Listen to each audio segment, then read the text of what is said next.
Ben operatör doktor Erkin Gonca. Beyin ve sinir cerrahisi uzmanıyım. Beyin ve sinir cerrahisi deyince çok fazla şey geliyor insanın aklına. Ama burada en çok yaptığımız şeylerden bir tanesi omurga üzerine. Biz de omurga üzerine daha çok yaptığımız ameliyatlar fıtık, bel fıtığı, boyun fıtığı, bunların tedavileri, ameliyatlı veya ameliyatsız tedaviler üzerine yoğunlaştım.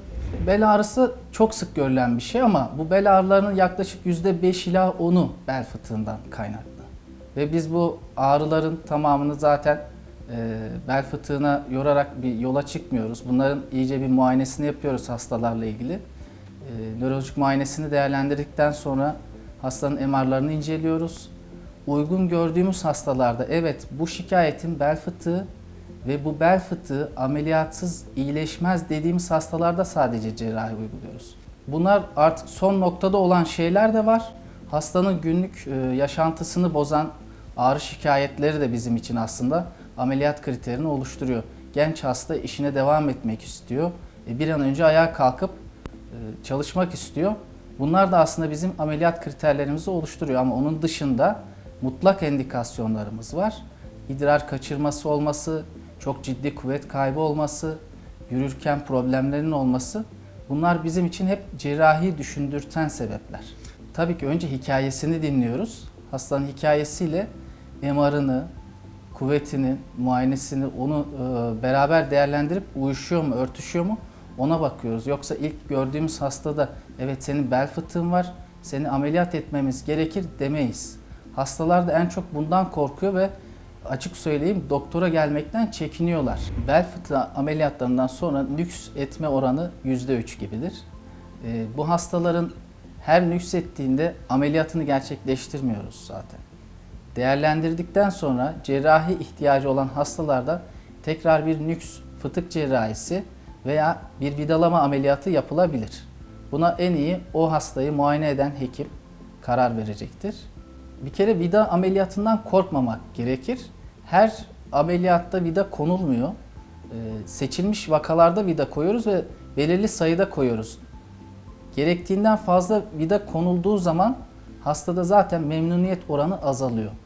O yüzden hastanın şikayetini iyice anlayıp, muayenesini değerlendirip nokta atış bir cerrahi yapmak lazım aslında.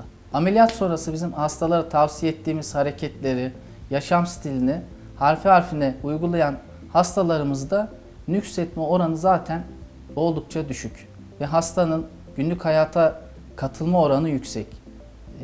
Ne kadar dikkat etse de tabii ki çok küçük bir yüzdede hastalarımız maalesef ikinci bir cerrahi gerekebiliyor ve bunu yapabiliyoruz. Bu hastalıkla ilgili en çok karşımıza çıkan şeylerden biri yanlış spor yapma, genetik faktörler, oturma pozisyonunun yanlış olması, günlük yaşantısındaki yaptığı yanlış hareketler, kilo, aynı zamanda altta yatan faktörler, diyabet veya bir bağ dokusu hastalığı.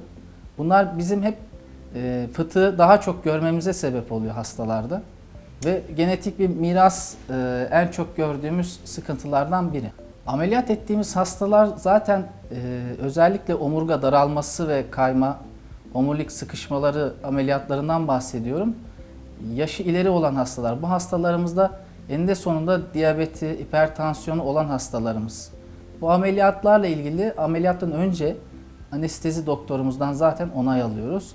Onay almadan herhangi bir işlem yapmıyoruz. Ameliyata başlamıyoruz. Hasta ameliyat olduktan sonra 4 saat sonra ayağa kalkabilir. Ertesi günde taburcu olabilir. Biz orta şiddette aktivitelere başlamasını yaklaşık 3-4 hafta sonra planlıyoruz. Bir ay sonra bel fıtığı ameliyatından sonra işine dönebilir. Hastanın uzun süre yatması gerekmiyor. 3 ay, 6 ay gibi bir süre yok. Bundan önce bizim yaptığımız yeni teknolojik ameliyatlardan önce kapalı ameliyatlarımız yoktu. Açık ameliyatlar oluyordu. Açık ameliyatta mikroskoptan faydalanılamıyordu. Ve daha güzel bir görüntü almak için omurgada daha büyük kesikler olması gerekiyordu. Daha büyük alan açıldığı için hastanın ameliyat sonrası ağrısı daha fazla oluyordu. Kanama riski daha fazla oluyordu. Enfeksiyon riski daha fazla oluyordu. Şimdi yapılan yeni ameliyatlarla kesi yeri yaklaşık 1,5-2 santim civarında ve buradan enfeksiyon gelişme riskimiz de daha düşük.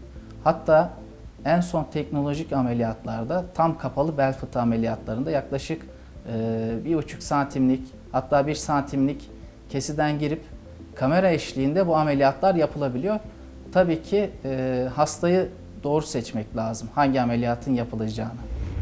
Ben hep şunu söylerim, sosyal medyadan sağlık öğrenilmez.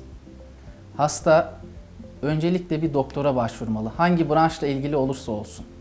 Bizim branşımızda da özellikle bel ağrısı olan bir hasta veya boyun ağrısı olan bir hasta uğramadan bize direkt masaj yapan, fıtık çeken, sınıkçı, kırıkçı, fıtıkçı olarak nitelendiren insanlara gittiğinde başına çok daha istemeyeceği maalesef sıkıntılar çıkabiliyor.